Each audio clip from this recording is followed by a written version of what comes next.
In front of me is OPPO K13x, and today I would like to show you how you can set up face unlock. Begin by opening settings. Then scroll down to click on security and privacy. Scroll again to tap on the face unlock and click on fingerprint and face unlock section over here.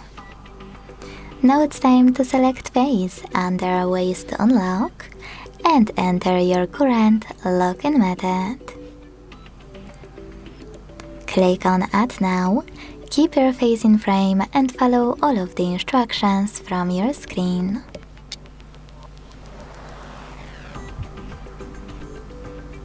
When you finished, select Done.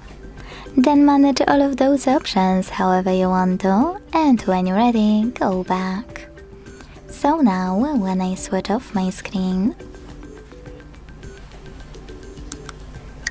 and turn it back on, I can see that face unlock is working properly.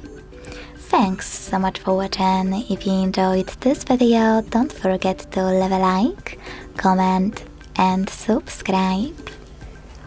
Bye!